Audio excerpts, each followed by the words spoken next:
गोड़ लगतनी समाचार बटुए भागलपुर से बड़ा खबर आ रहल बटुए। बिजली विभाग के कार्यपालक अभियंता के कई ठिकाना पर एक साथ विजिलेंस के छापेमारी भइल बटुए।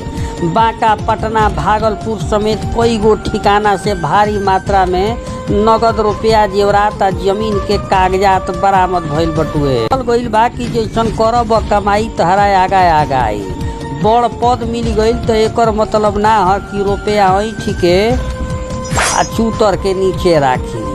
ऐसन कईल महंगा पड़े वाला बा। लगातार विजिलेंस के छापेमारी कई गो ठिकाना पर चल रहल बा। ताजा मामला भागलपुर के बटुए।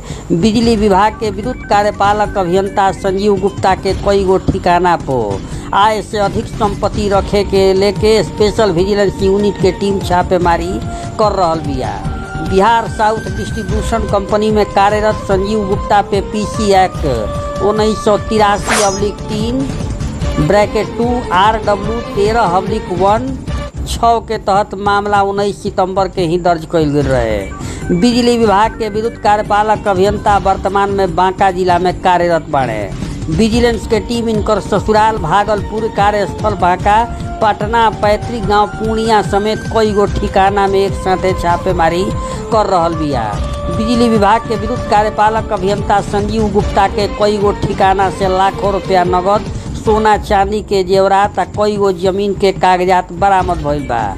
इ छापेमारी कबे से चलता।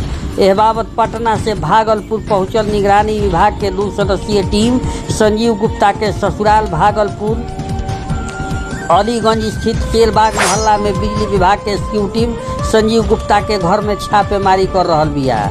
बतावल जा रहल बा कि बिजली विभाग में संजीव कुमार गुप्ता एग्जीक्यूटिव पद पर कार्यरत बाड़े। निगरानी विभाग के टीम अलीगंज स्थित इनका घरे छापेमारी कर रहल बिया। अनुमान लगावल जा रहल बा कि इनकर कई गो ठिकाना से करोड़ों के चल अचल संपत्ति जब्त कइल गइल बा। यह छापेमारी से बिजली विभाग समेत कई गो विभाग के अधिकारी के हड़कंप मचल बटुए।